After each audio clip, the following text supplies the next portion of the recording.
Our new topic today, which is the classes and objects. So how many of you are already familiar with or have heard about classes and objects before? Great. So in which language?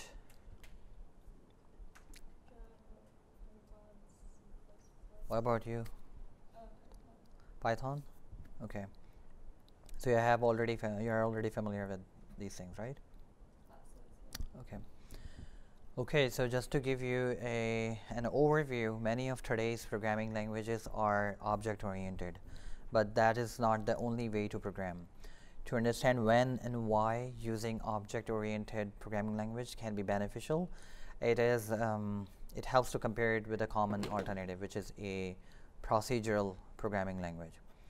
So procedural programming language, like a plain C programming language, you write a code, a long series of instructions, and your program is supposed to follow the instructions by instruction line by line to execute a certain task.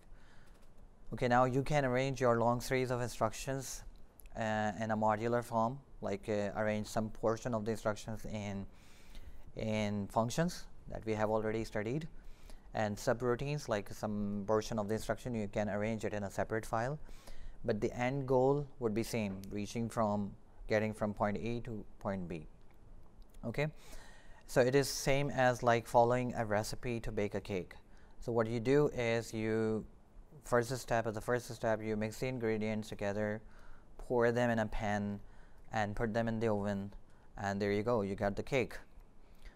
Procedural programming allows you to write a code in the same way. You follow the sequential steps and you get to the result.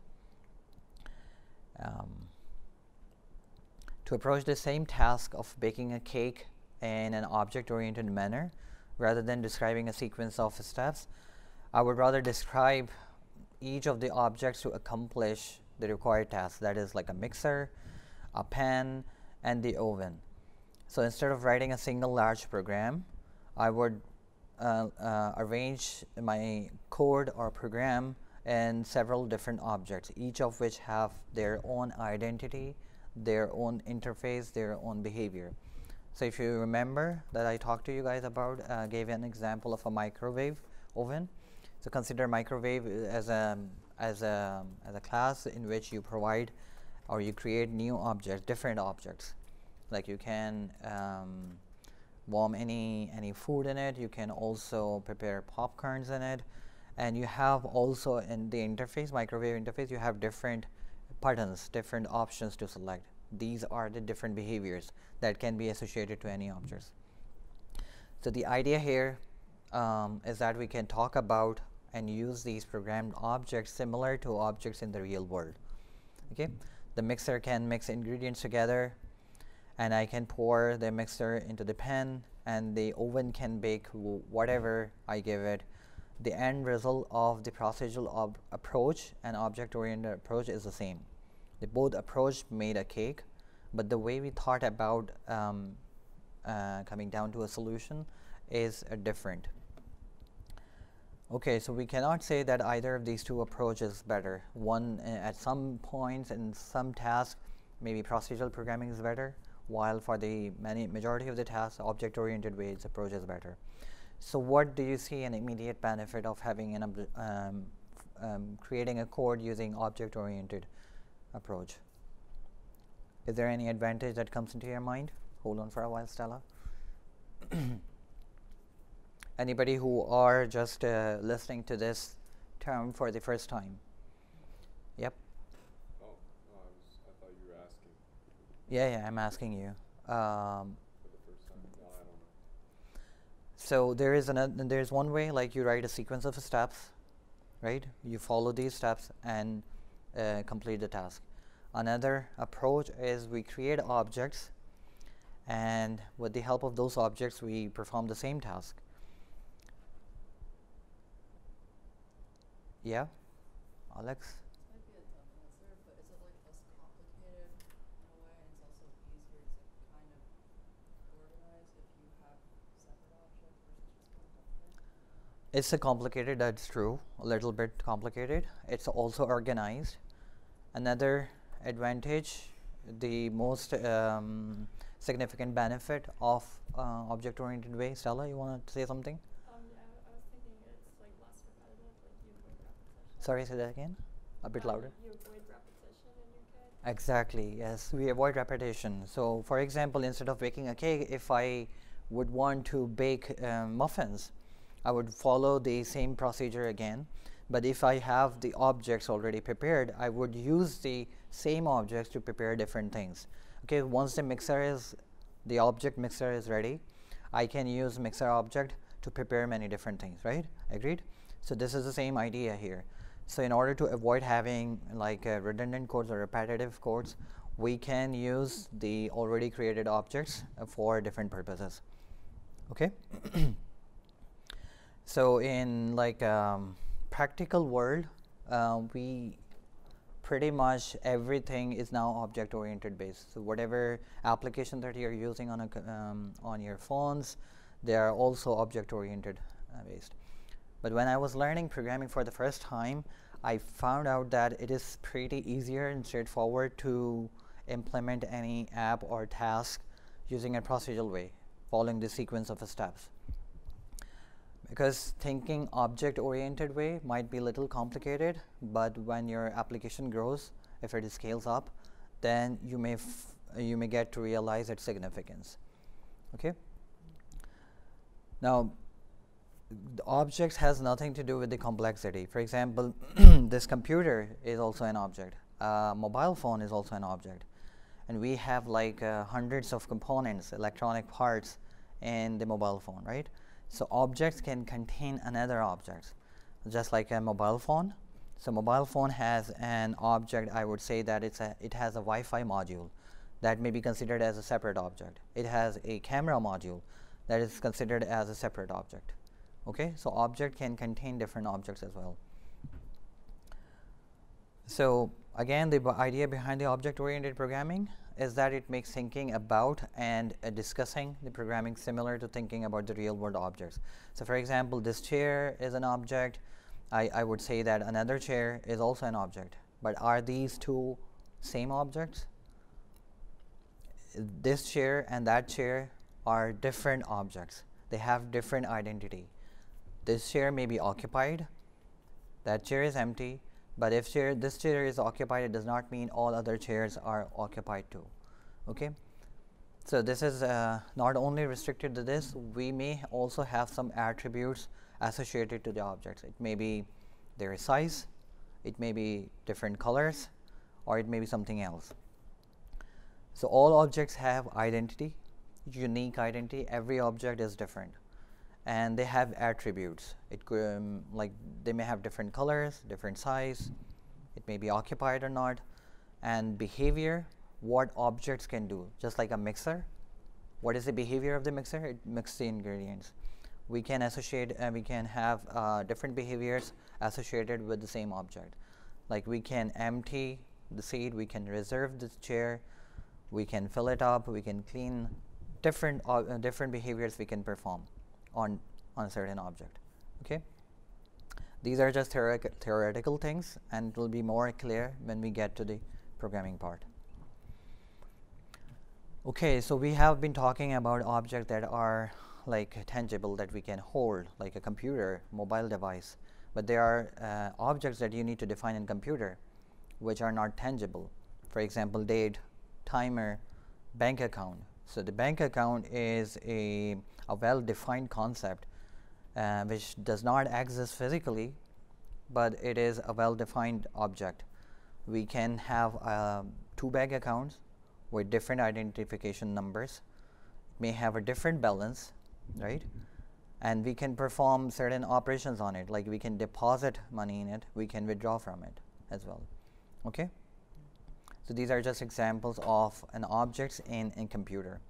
So how do you identify, so while developing an application, like a software application, how do you identify that what would serve as an object in your application?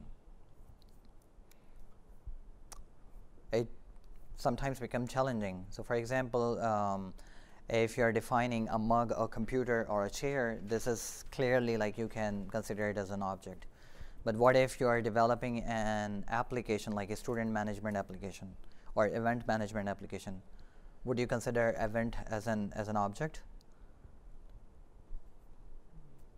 So the easiest way is that if objects are simply nouns.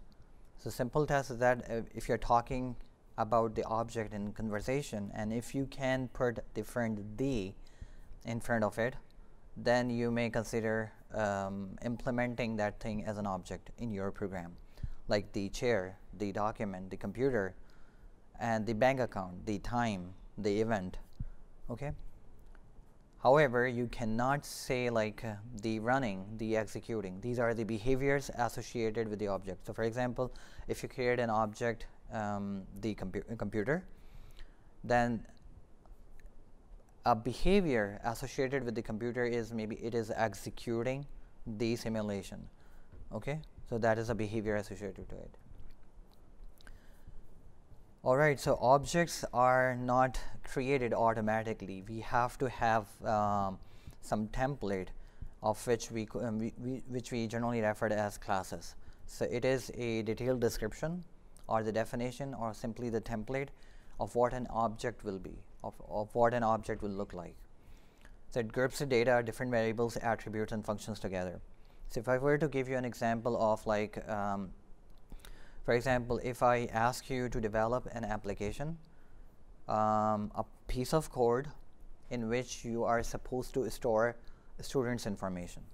Okay, so for example, the student's information can have first name, last name, email address, and let's say phone number. Let's say these four things that we have to associate with every student. So there are 10 students here. What would you be doing? Would you be defining 10 variables? Oh, sorry, 10 times 4. 4 attributes, 4 like a piece of information associated with every one of you. So what would you do? Would you be defining like 4 times 10 variables? Like first name, and how would you say first name John? First name is Hirsi, and last name like Adil. What's your last name? Shazad. Yeah. So it's difficult thing to do. If this is just an example of 10 students, what if you have like thousands of students? The entire students database we are maintaining in campus. So what we need to do is we need to create a template. That template would contain some parameters like first name, last name, and email address and phone number. And every time you store the information, it will create a separate object. So we will create a template, and we can, based on this template, we can create as many objects as we want. We do not need to repeat that thing again and again. Okay. Again, it will be more clear when we see the implementation in more examples. So how do we define class in Python? It is declared with the help of a keyword class, as same as we declare function with a keyword. What is a keyword for defining function? Huh? Def, D-E-F, right? So the class is a keyword to, it's not that def. So class is a keyword for defining classes. So syntax is you just use a keyword class, give a name. It could be anything, whatever, however you want to name it, and then the statements underneath it, indented in statements. That will considered as everything that is written underneath indented is considered as a part of the class. Okay. Then we have method, the class methods. So class methods is simply function. So you are already familiar with defining functions. So now you are learning method. So now you should be able to distinguish these two things, functions and methods.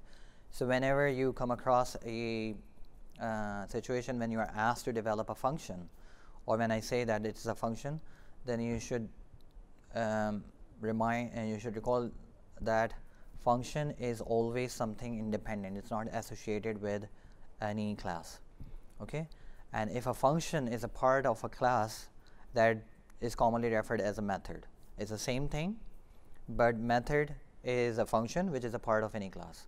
Okay, and simple function you can say that it's defined somewhere outside the class. Okay. So by standard convention, self SELF is the name of the first parameter in every method we define inside the class. Okay. It refers to the class instance. So self is used to refer to the class instance because you create a template first class and you create objects, multiple objects. Okay. The self parameter actually helps Python identify which object we are referring to. Okay. Again, when we go into the details, I will explain it again. So while calling the method, we do not need to pass an argument to self parameter. What do I mean by that? So we define the function, right, with the help of def keyword. Agreed? And then we call the function. So once we call the function, we pass the parameters, values, arguments, okay, that matches to the number of parameters in the function definition. So self is a default parameter that we must have, but while calling that method or calling that function, we do not need to pass any arguments for self parameter. Okay. Again, when I will demonstrate, I will let you know. So we have discussed classes. So class is a template out of which the objects are created. So class, objects, methods, and then the next one is initializer or constructor method. So whenever we create an object, we want some piece of code to execute automatically. So for example, if I have to create or insert the information of a new student, okay, again the 4 attributes: first name, last name, email, and phone number. So you must pass these 4 parameters in order to create or in order to store that information in your database, right? So whenever you create an object out of the class template for storing students' information, you must pass this information. Okay. When we pass this information, record information, the initializer method is executed, which by name it says that it initializes that an object. So whenever we create an object, it runs certain piece of code automatically. We do not need to call that method explicitly. Okay. So automatically executes whenever an object is created. So let's take an example of a class for Toyota car. So suppose we are developing a template for Toyota car. Now we know that there are many different models available for this car. So the main so we can give a name of this class as a Toyota car. Their attributes could be color, model, type. We can have a different color, different model, and different types of Toyota car. Behavior, like the default behavior for every car is it can go forward, it can go reverse, right? We can add some additional behaviors in different models, but this is the base template. Every Toyota car should have these attributes and these behavior. Okay. And there's one thing: interchangeable terms. Name, the class name is often referred as a type. So the reason why we call Python as an object-oriented programming language is you might have heard saying me like what type of an object it is. Okay, like integer type, a string type. So what I refer interchangeably is the name of the class. Okay, okay. So a string class, it has and we create as many objects as we want. Attributes, in some programming languages, they are called as properties or characteristics. Like in Java, it is properties, commonly referred as properties. So do not get confused if you're using another language, or if this term is used, you can easily identify what we are talking about. Okay. So this is how we define Toyota car. We use a keyword class, write the name of the class Toyota car. This is the initializer method with the help of double underscore init double underscore. So this is a keyword which is reserved in Python. You cannot use this name for your own, for giving a name to your own function or own variable. Okay. And here you can see self is the first parameter in this method. Then we pass another parameters: color, model, type, and then we do some logic. I'll be talking about it later. And then we have some other methods. Again, self should be the first parameter in all these methods. All the methods that are defined inside the class. So this is called the constructor method or initializer method. So the reason why it is called initializer, because when we create any object out of this Toyota car class, this method would automatically run. How do you run actually functions? You have to call the function, right? By declaring its name, passing its parameter. So all these other methods has to be called explicitly, except this one, initializer method. And you may or may not have an initializer method. It's not necessary, but usually we consider including initializer method. Okay? So we have talked about classes. What is class? We have talked about objects. Objects are created out of class templates. We have talked about methods. So methods are simply function, which is a part of a class. We have talked about the initializer or constructor method.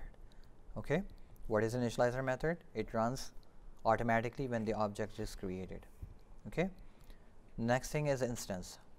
Is simply once we have a class template, creating an object using the class template is called instantiation, and the object that is created is called an instance.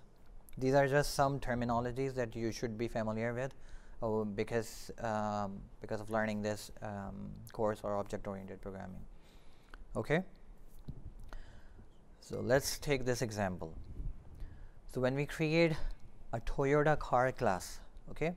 So this is the standard representation of any class in a graphical way. So Toyota car, the first comes the name of the class Toyota car, then comes the attributes. So attributes like color, model, type, and then last comes their behavior, what it can do. Okay. Now with the help of this base template, I can create an object, Highlander.